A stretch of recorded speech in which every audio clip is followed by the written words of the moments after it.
If your creative push has helped you, you can help the show by becoming a patron on Patreon.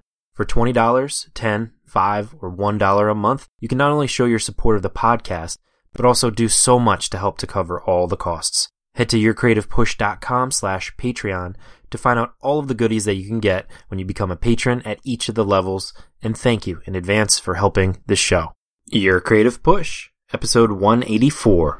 There's always going to be someone better than me and someone smarter than me, but there'll never be anyone just like me. Be yourself, and then the rest is just practice.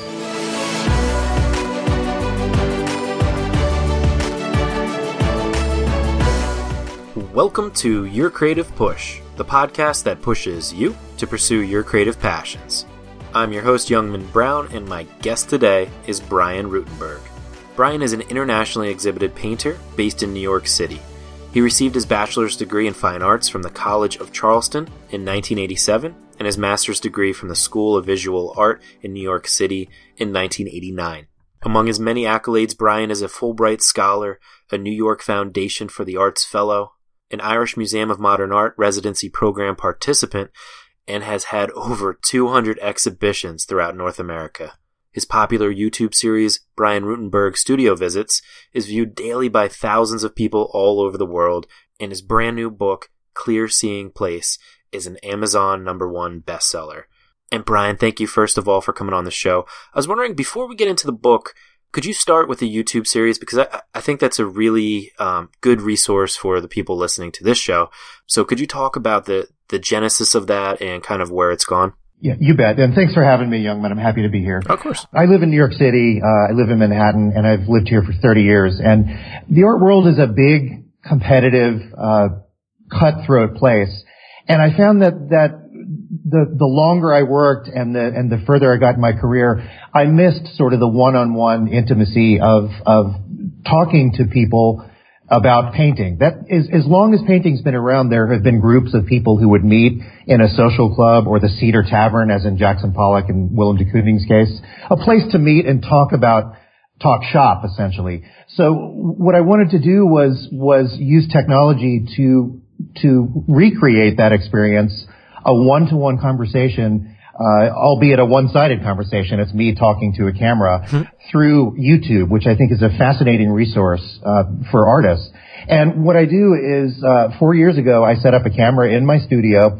I sat in a chair about 24 inches in front of the lens, and I talk to the camera as if you and I are having a cold beer, talking about work. And I just sort of discuss what's on my mind at the moment. I show works in progress. I do color mixing occasionally. And I weave it all together through my love of art history and my enthusiasm and joy for the process of painting. And I do one of these a month, and they're about 10 minutes long each. And there's 55 of them to date, and they have tapped into an audience that I never knew I could have access to. I get emails every single day from around the world with people sharing their stories, their triumphs, their victories, their day-to-day studio struggles, and it reminds me that I'm not alone. And that's essentially why I do these videos, to remind them that they are not alone also, that there is a commonality among this thing that we do. We are creators, we are dreamers, and the more outreach we have to each other, I think the better. Yeah, I love it. And you mentioned like a one-on-one conversation, which I think is the best thing to do. That's what, why I started the podcast, what we're doing right now. But like you said, it was, when you started, it's like kind of like a one-sided conversation when you just plop a camera up there. And, it seems, I guess, kind of weird at first, but that I think with all forms of like kind of artistic communication, when you're putting your stuff out there, you're just kind of opening the door for a conversation. And like you said, that the second part, the other half of that conversation comes with those emails, those comments, and just people finding your work and communicating in that way. Right, and you touched on something when you said putting yourself out there. That's essentially the key to all of this, is to just stand there and show people, who you are to the best of your ability. A painter's job is not to make sound financial decisions and to make logical, give logical advice. My job as a painter is to sort of metaphorically strip naked and stand in front of the camera, essentially, to show people who I am, what I'm doing, the failures, the successes, all of that, but to put it out there as honestly as possible. Right or wrong, whether people agree or disagree, I have put it out there, and that to me is the most satisfying part. Technically, they've gotten better over the last 55 episodes. The first couple of ones looked like a hostage video, but I learned how to get the camera and the angles and the lighting and all that set up. And I edit it, to the best of my ability, and I weave music in there, and there are quotes. And, so each one is sort of a little 10-minute nugget of myself. And over time, they'll hopefully create this portrait of a guy in his studio trying to make the best paintings he can. Yeah, absolutely. And for the record, he does not strip down naked and get in front of the camera. So. But yes, going along with that, I totally agree. It's one of those things where there's going to be some kind of an evolution. And I talk about how all the time I'm embarrassed of my first, few episodes because I wasn't a good interviewer back then and I didn't have the confidence, and it just, you're not exactly positive what you're doing. But I think it is important to just start, like you said, start and put yourself out there. Did you have that kind of fear when you first sat in front of a camera? Oh, you bet. Terrified of that and what people would think. And then eventually you learn that my job is not to outsmart the audience or to try to look cool or present some false facade. My job is to be myself. And if I can just simply do that, it's such an obvious, thing to do is just be oneself. And then the rest is really just technical stuff. Have the sound really good. Put some humor in there and try to just be, like us, just, like you're just in a coffee shop chatting. Not a lecture hall, but a coffee shop or a pub, And it's relaxed and it gets the point across. And, I think it's made me a better painter because I learn certainly from all the people I hear from. And it enabled me to write the book that you cited at the top, Clear Seeing Place, which essentially is a companion to the video series, which are ongoing. And I pulled a lot of the most salient material and I thought the best, clearest material out of the videos and assembled it into a book, which is broken down into 6 very easily readable sections. Yeah, can we go a little bit deeper into what those sections are, what people can expect from that? Yep, so the book is broken down into 6 sections. They are living, wandering, towering, seeing, working, and showing. So each one with an ing at the end, which makes it kind of a verb, explores a certain part of my painting life. And really the point of the book is this is what I do and this is how I do it. So it goes into extreme detail, not just technically how I assembled and orchestrated my career, but also how I got to that beginning part, where it all started, how I sort of knew I was going to do this, and then how I assembled and protected that career over the last really professional career of 33 years, but I've been painting for 40 years. So it's been a long time. And I feel like I've learned a lot, and the job really was to try to write it as concisely as possible. Now, was that a difficult thing for you as a painter to kind of put yourself out there as a writer? A painter and a YouTuber, and now in this new kind of form of communication. It was. I don't consider myself a writer. I have enormous respect for writers, and it's extremely difficult to construct a good sentence. And, I'm an avid reader, especially of poetry. And, I took all of that experience and tried to use it to craft, what I thought were very clear ideas and make them accessible. There's not a lot of artsy fartsy talk in there, but there are complicated ideas, but I think, and hopefully based on the mail that I've gotten, what I've done is lay them out in a way that's pretty accessible and readable and fun to read. What's missing in a lot of videos and books I read by artists is joy. I have the best job in the world. My worst day is still better than the best day probably in most other jobs. And I'm gonna show that. I love what I do. I'm extremely fortunate to be able to do it. And I think that a lot of painters you see on YouTube look like they're getting a flu shot when they're talking about their work. I smile and I laugh and I'm very grateful for it. And hopefully that effusiveness comes out. Life's short, Absolutely. Well, sometimes it does feel like a flu shot being a creative person, getting through those struggles. But you're right. It is really important to find that joy and really, especially for people that are doing this as, a side gig or just doing it for fun, to remember to do it for fun and to find that joy. Otherwise, like, there is no point in like kind of pursuing your creative passions if you're not enjoying it. Yeah. The minute that work becomes labor, you're dead. Absolutely. Well, now, so Amazon #1 bestseller. Can you talk about that a little bit? Did you have any like tips for that, and what was that like? I have. There is a book by a publisher, a traditional publisher, already out on me. It came out in 2008. It's a coffee table monograph, and this as a second book, I wanted to do just writing. There are some pictures in there, but they're black and white. I also wanted to self-publish it because the way that the videos are done, it's all me in my studio with the camera. It's this kind of like guerrilla video casting. It's all me doing every single bit of it. So when it came time to write the book, it had to be all me again. So I made my own publishing company. I published it with the help of some very professional editors and designers, and we put it out. One of the very visible retail online platforms is Amazon, of course. Mm-hmm. And I already had a built-in audience, over the last 4 years with the videos. So there was a lot of generated interest already for it, plus the people that follow my work, both in person and through Facebook and all of the other outlets. So there was an audience waiting for this and people ready to consume it. So as soon as it came out, it became a #1 bestseller in 2 categories on Amazon. And it's since, it goes down, up and down, within that category. But I couldn't be more happy with the results. It was fun to write, and it's more rewarding to actually see it go out into the world. And people send me pictures of them reading it in their studios or with it on their Kindle. And this is why we do this, to communicate with each other. And social media makes it easier. Yeah. Well, congratulations, man. That's really cool. Thank you.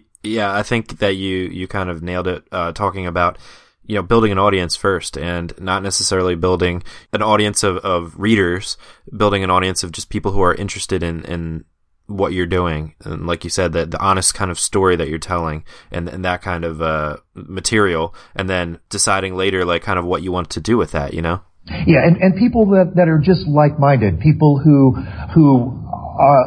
are creators and dreamers like myself, and who just want to make the best work possible. They don't really care about a show on 57th Street, or will they be in Art Basel, or that stuff. That's all a popularity contest. That's when you separate it away. Unfortunately, success is too often confused with popularity. They're 2 different things. Success, in my opinion, is curiosity and effort. Those are things that you control. Those are things that we go to our studios every day or our workplace, and we are curious and we make effort. The rest of it is just a popularity contest. So I wanted to separate that latter part out of the equation and just focus on the curiosity and effort part, which we all share. And that's the part that gets me out of bed every morning to do that, and then to disseminate that through all these mediums that we talked about. Not just the work, but the book and the podcast and the stuff we're doing right now.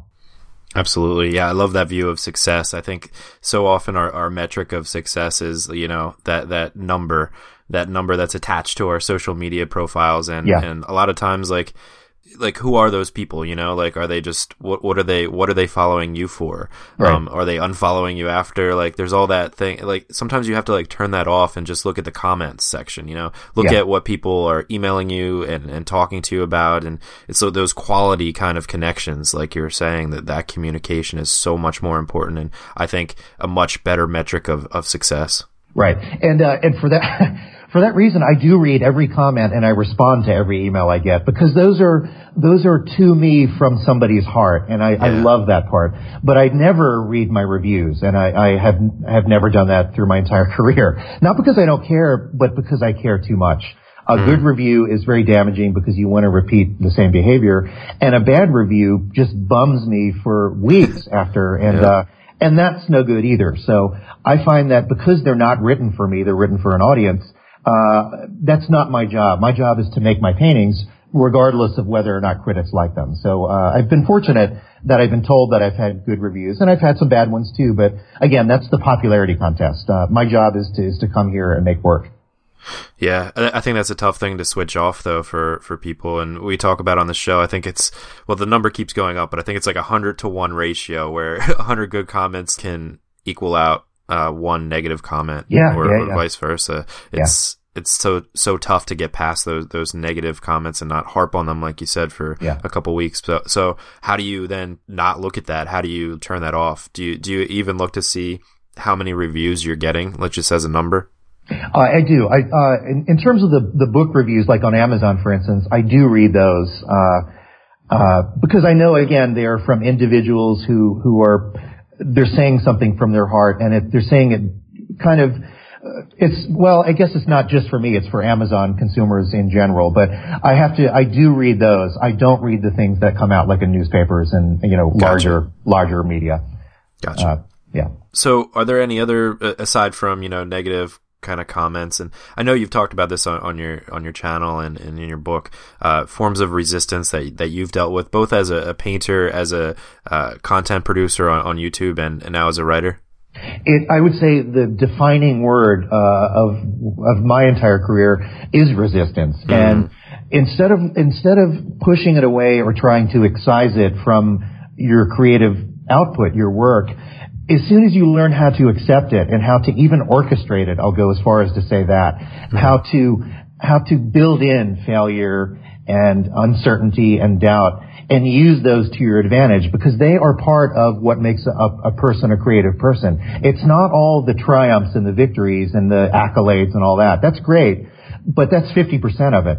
The rest of it is all the downtime, the horrible work that I produce, the stuff that no one will ever see, the paintings that, things that don't get sold, things that come back, things that get destroyed, and the creative blocks, all of that is part of what makes my tackle box as a painter.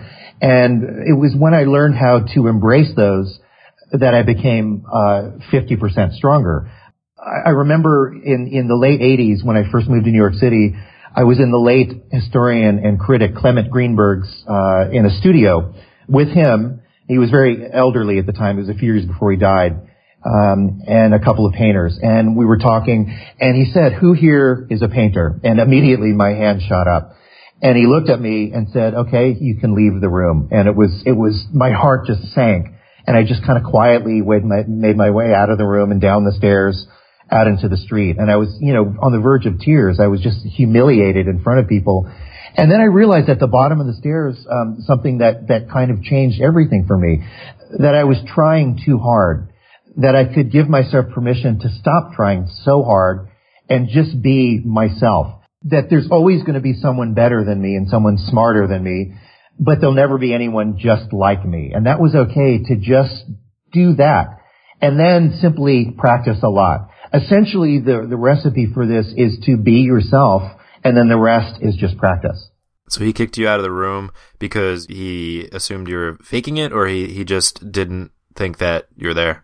He said, "You can leave." And it taught me that you shouldn't always be the first to raise your hand. In other words, you shouldn't always be so sure that there is doubt and that there will always be someone better. And that wasn't my job anymore. I had essentially permission to give up. And I've always believed that an artist is born the moment they give up, the moment you stop trying so hard. Whenever you try hard, it becomes self-conscious, and anything self-conscious is always lousy. The best way to do this, I've found, is to lock one's door and to simply play and make mistakes. And there are far more mistakes and failures than there are good pieces. A painting always fails before it succeeds.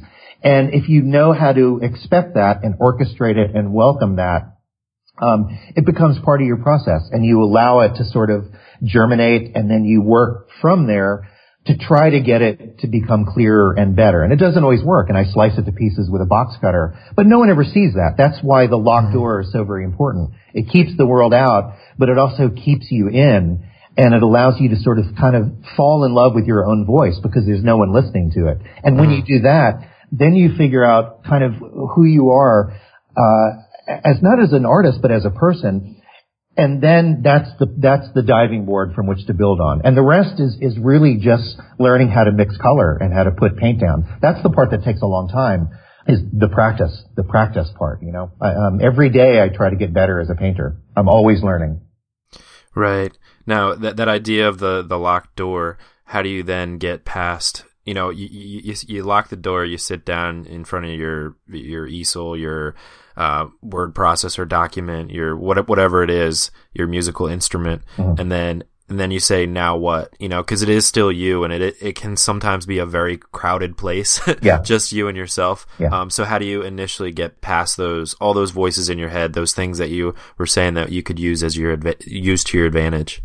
The most important thing is for a painter, two things: show up every single day and become your own best friend. And the latter, the become your own best friend, is the part where the locked door comes in. What I do when I come in here is I set up a series of limitations.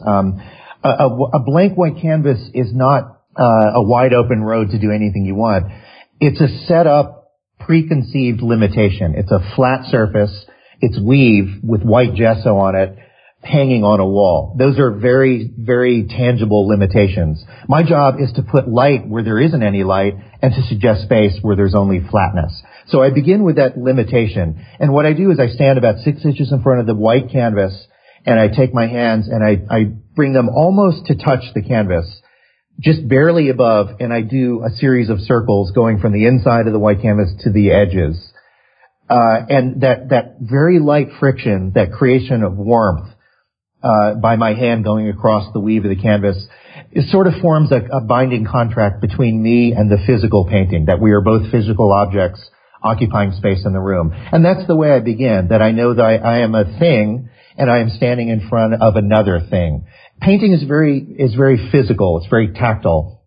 And it always begins that way and it always ends up that way. That's kind of the way I understand the world, is through the senses, through touch. I grew up in Myrtle Beach, South Carolina, along the low country of the coast of South Carolina, on the beach and in the marshes. I'm essentially a beach bum. And the way that I learned material paint was being a kid. I would scoop up a big handful of marsh mud and I'd splat it on the dock under the hot sun. And then I would take little bits of colored construction paper and line them up across the mud. Then I'd take another handful of mud and put it on top. And then I'd get an oyster shell down at my feet and I would skim off layers of that to reveal bits of color of varying intensity. And I did it over and over and over again. And that taught me a lot about the way that a painting comes into being.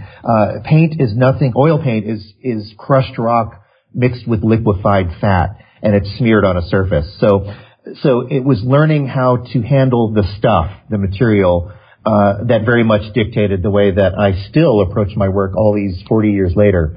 But going back to that notion of limitations, when I stand in my studio, the door is locked, I work with these limitations and I try to extract the maximum amount of those limits. I believe that art is the magnification of limitations. And if you think about Frank Sinatra or Bob Dylan or Bonnie Raitt, all of them they all start with the same song structure, essentially. It's a verse, chorus, bridge, chorus. What makes them great artists is how they flood those limits with soul and introspection. Each one of them makes an individual world out of those very strict rules. And that's what a painter does, is I have a brush and I have crushed rock and liquefied fat and I smear it on a flat surface. Those are the limits. My job is to stretch as much as I can within those parameters. But when you look at things like that, like within parameters, within their limitations, then at what point does the magic start happening? At what point is it that kind of a communication like you were talking about? That happens rarely, and that's why one has to be here as much as possible. Lightning strikes very rarely, but if you're here as much as you can be, then you're ready when lightning strikes. For every one painting that's good, I might do 2 or 3 that will never see the light of day. And that's okay. No one ever sees them. And that's the part people, I think, a lot of young painters forget is they're taught in art school to continually grow and evolve. And I think those are BS words. I think there is great breadth and power in repetition and coming to a place every single day, if one can do that, and doing the same thing over and over and over again. Repetition is very valuable for a painter because it allows you to get really good at stuff. And nobody talks about that. I don't want to be good at a lot of things. I want to limit my job description to one specific thing. And I always say that every pinhead in the world that bakes gourmet cookies is an artist. The word artist doesn't mean anything anymore. Everyone's an artist. I'm not an artist. I'm not a painter. I'm not even a landscape painter. I'm a southern landscape painter who lives and works in New York City. That's my job description. And I think it's important for an artist or any creative person to narrow their job description as finely as possible, and then to use that as almost as a point of location, a very narrow point, and then expand and make make a cosmos essentially out of that, but always standing on that postage stamp size little spot, that job description. So I think you have to define it as narrowly as possible in order to reach the broadest breadth possible. Absolutely. Niche down so that you can, there's always going to be an audience too. I think a lot of people think that they need to appease everyone, all these imaginary like future audience members, these future people that are going to be interested in your work. And I think that it is important, like you said, to niche down. There's always going to be an audience, and the deeper that you can dig in that like postage size space of land, you know what I mean? Yeah. The better you're going to be at that one thing. Yeah, because it gets to the core of it utters essentially who you are as a person, what it is you're trying to communicate, who you are. I think it was Johnny Carson who said, if you're on television long enough, you'll end up doing everything you've ever done. And as a painter, in my case, every painting I do, every brush stroke, encapsulates everything I've ever done and every person I've met along the way. So the narrower you are, I think the bigger the umbrella over you. I love it. So with all the things that you've got going on, as you said, you don't want to be a master at everything, but over your career, you've become an amazing painter, have a great YouTube channel, and now have a #1 bestseller on Amazon as a writer. So with all those things that you do have going on, how do you balance your time? Oh, thank you. I'm pretty good at kind of recognizing what I do as almost as a job, and I use the word job description advisedly. I come here, I have a very strict regimen. I get up at 7 o'clock. I walk my kids to school. We live on the Upper West Side of Manhattan. I go to the gym for 20 minutes every day, and then I have coffee and oatmeal with my buddies. And then I get down here at about 9:30, and I spend the first hour doing paperwork and correspondence, and then I begin, picking up from where I left off the night before. And I usually leave here about 5:30 or 6. And weekends are family time. I'm a family man. I have 2 kids and a wife. And that balances me out greatly. I need solitude, and I think for every hour I'm with other people, I need an hour by myself. And that's the beauty of having a place to go, a place of your own, so to speak. It could be anywhere, but a place where you can just simply be away from other people, and if there is a lock the door, and just play, and just be yourself. The element of play is so very important in creating anything. The notion of wandering, that's one of the 6 chapters in my book. I don't know about you, but when I was a kid, I was bored all the time. I would just wander by the beach, we would fish in lakes and just sort of wander around on bikes and everything. A single day seemed to last forever because there were no plans. There were just happenings, and one happening after another after another. And I think art is essentially highly orchestrated wandering. If you're in a hurry, then I think you're going to miss everything. And it teaches us patience, and it teaches us how to think slowly and to look slowly. And I think that's so very valuable in this high velocity world that we live in, is just the simplicity of wandering, of thinking and seeing slowly. Yeah, I love that idea of not only this, like having your own personal sanctuary to go to get away from a safe place to get away from people and to be safe with yourself and expressing yourself. But I do love that idea of wandering as well.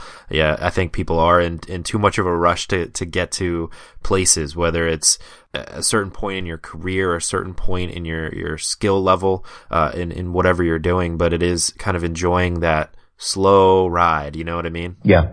I've always thought that boredom is jet fuel for creativity. And that's why so many artists, if you think of Beethoven or Mahler, whose work I love, they were big walkers. Artists always take walks, and there's a reason for that. it's because you just focus on steps, on breathing, and you just simply wander. You look and you think, and you have a chance to not expect any result. There's no directive or no agenda. It's just simply about the process of being in the world and feeling your blood coursing through your veins. That's enough sometimes. I think too many people want meaning in a painting. What does it mean? There's always that.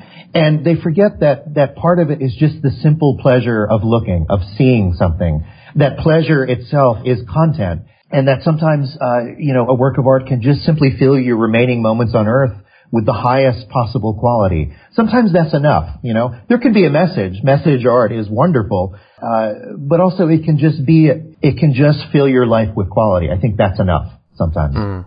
Yeah, that idea of getting your feet moving, and it gives your brain just enough to do that you can start to daydream. And I think that's one of the most important things that people forget to do. They forget to kind of be comfortable alone and comfortable thinking about whatever comes to your mind. And I think that's when ideas do strike. And you're right. So you have to be alone. That's the most important part. Absolutely. Hey, I'm all for it. Yeah. So what would you say that your art, your creativity brings to your life? I would say it has taught me empathy, the ability to try to let people see the world through my eyes. And that's essentially what every work of art does, in my opinion. I think that human beings make art to create an excuse to stare at each other, that we just simply want to look at each other, and a work of art gives us the vehicle to do so, whether it's on stage or reading a Mary Oliver poem, or making a painting, or listening to a string quartet, or listening to electric guitar. It's a chance to see the world from the vantage point of another human being. And I think that when we peer into someone else's heart, I think it gives us a greater purchase on our own hearts. And I think that painting is the most empathetic art form, because the viewer physically stands in the same spot that the painter did when they painted it. When Van Gogh painted, the irises, and I stand in front of it in the Metropolitan Museum of Art, I'm standing in the same spot that he did in 1883 or whenever it was painted. There's something very, very delicate and very primal about that I am standing in the same place that he did when he put every brush stroke down. The time between the time he painted it and right now when I'm looking at it vanishes. And there's a moment of lucidity and connection between two human beings, myself and the artist, connected through the brush marks, through the material, through the media. And it doesn't matter what it is. You could write string quartets, or you can be a stripper at bachelor parties. Essentially, you're creating an experience, and you're magnifying that experience, and then you're putting a proscenium or a theater around it, and you're presenting it back to the audience. I really do think they are very similar. They just have different mediums. Yeah, absolutely, and it transcends language too, and time. Yeah. I love that idea of empathy. I think in today's world, people do a lot of talking at each other. Right. Like just saying things and not even anticipating or wanting a response. You're right. I think that what we're all doing as artists, as creative people, is trying to communicate in that primal way, like you were talking about, that hopefully will transcend time. And the only way to really do that is, like we were saying before, to get to the heart, to get to the thing that really matters to you, your honest story, without worrying about kind of what people are going to think. Right. That one must learn how to be by themselves and learn how to be themselves. And remember that there will always be somebody better, but there will never be anyone just like. So your job is to speak clearly and to learn your craft, to learn your medium, whether it's writing or playing guitar or painting, to really put the flight hours in and to practice as much as possible. Because when you do that, you practice to lose technique, not to gain it. In other words, the idea is to not let the audience see how much technique you're in command of, but to use just enough technique to tell the truth. You use just enough. And there shouldn't be any, I think it was Bob Dylan who said, I want to play guitar without tricks. And the idea is for an artist to communicate without tricks, essentially, to have enough technique in their tackle box so that all they do is reach out and pluck the right word or the right color to tell the truth, and everything else is left in the tackle box. And if you do that, then you communicate one-to-one without technique and those and show-offy things getting in the way. The artist should always have more technique than they use. In other words, that's what I'm trying to say. Mm-hmm. Yeah, and the only way to build that tackle box is to, like you said, put in the time and just keep making mistakes, keep dealing with those uncertainties, with those resistances that you have, and like you said, using them as advantages. I love that. Yes, and to make and for at least for a visual art point of view, to make a lot of work and destroy all of it. That's essentially the secret into starting out, is to destroy everything you make, because then you don't become precious. You learn how to make something, and then you quickly recycle through it and go on to the next thing. And every now and then something will come along that will stick and get some traction. But basically, if you learn how to just toss stuff in the wastebasket, it enables you to not be so graspy to things. And you get through a lot of mistakes much quicker that way, I find. Right. It's enjoying the time and spending the energy, enjoying the actual process of making it, rather than this physical thing, like you said, that you're trying to create, being not so precious. And do you have any advice then for people? I meant to ask you this before, but when you're talking about, throwing, 2 out of every 3 things away, mm-hmm. for people that have a tough time doing that, or a tough time making that decision that, okay, this is done. Like, this isn't going to go where I thought it was going to go, and kind of throwing in the towel. I would say, do not be afraid to take a box cutter and slice something to pieces, for one thing. That you ultimately have to, in the beginning, work for yourself. A painter in their studio, they are the first looker, just as you as a writer are the first reader of your work. You have to communicate with oneself first before it gets put out in front of an audience. There's a point where you do unlock your door, so to speak, and open it up to the world. But that comes after. That comes after the part where you are with yourself, making mistakes, embracing these mistakes, and then trying to move to the next step. And that's why, as I said, flight hours. People always ask me, like, how do you know when it's finished, a painting? And I always find that an offensive question, because I'm a pro. I've done this for a long time. And I always say, well, you were studying investment banking or law or medicine. I was in my studio mixing color and learning how to draw. A painter knows when it's finished, because that's their job to know. And that's why the work ethic is so very important. If one sits around and waits to be inspired, you're going to be waiting a long time. I think I've learned over the course of my career to avoid that word, inspiration. There is no such thing as inspiration. I don't get inspired anymore. I simply show up here and I work, and I hack away at this gigantic iceberg in my studio. And every now and then a piece will break off, and that's when I get a painting. But I hack away a lot more than I get pieces of paintings.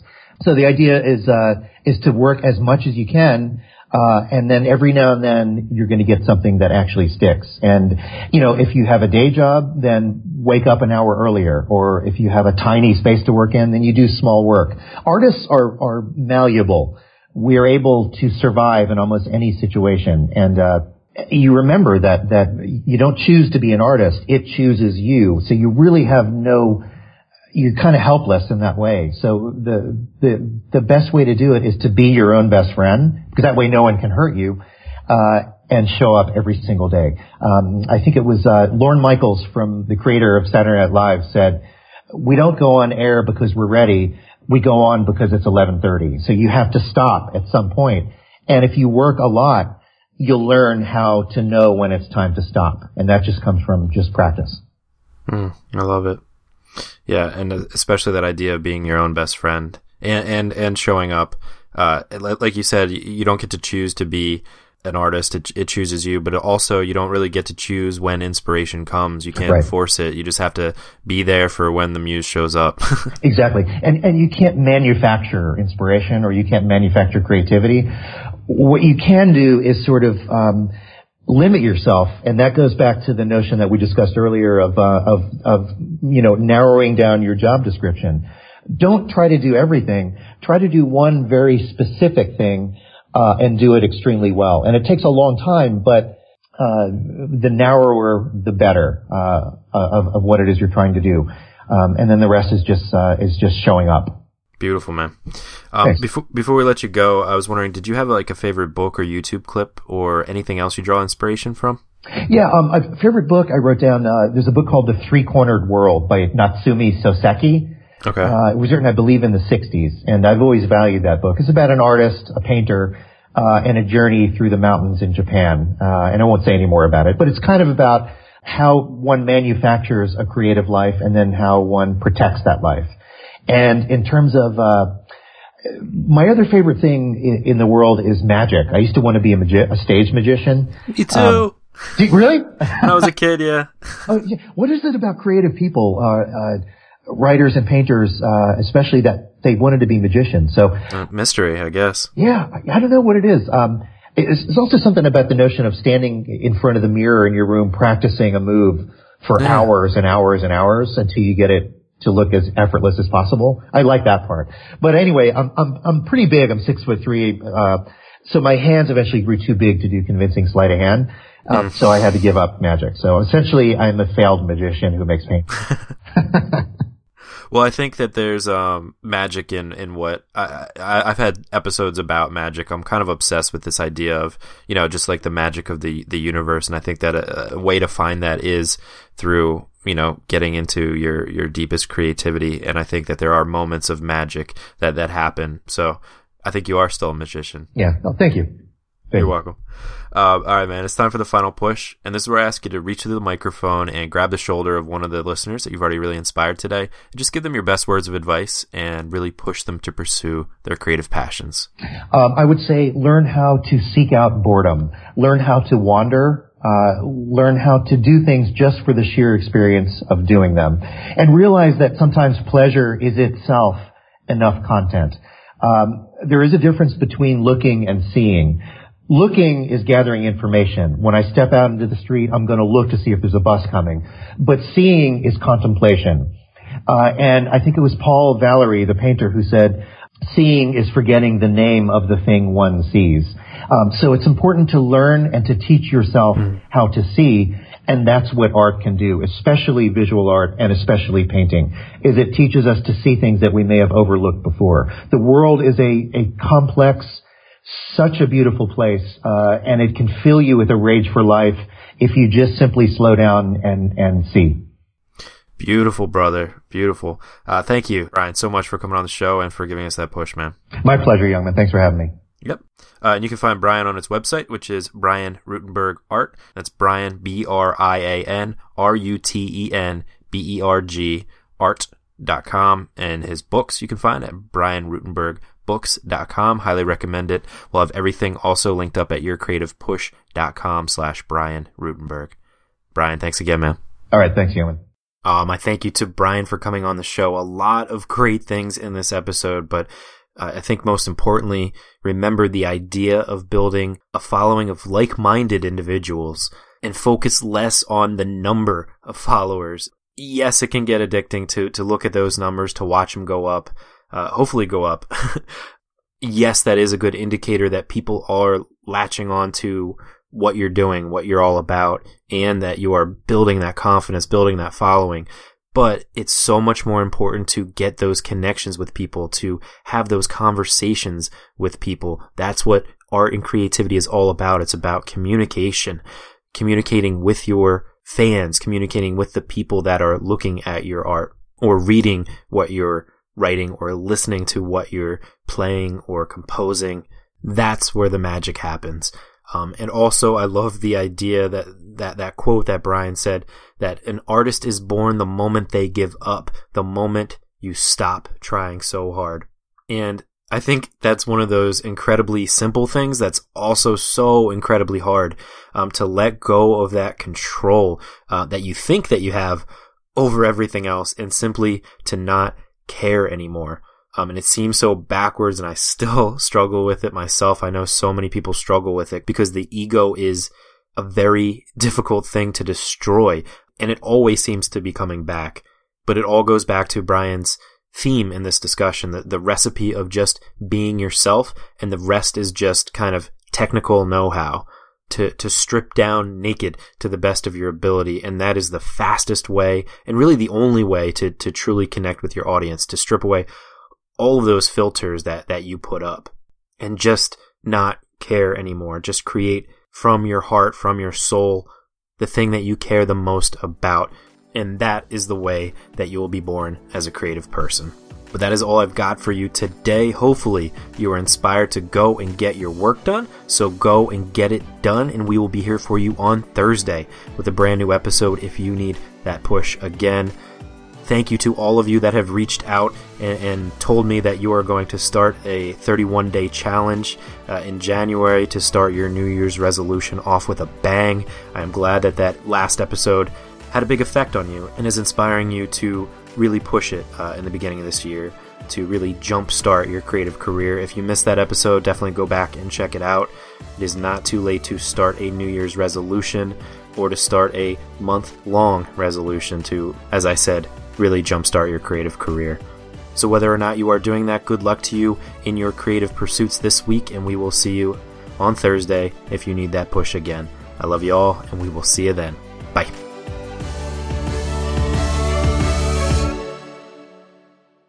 Never miss a push. Head to yourcreativepush.com/subscribe to find the easiest way for you to subscribe to the podcast.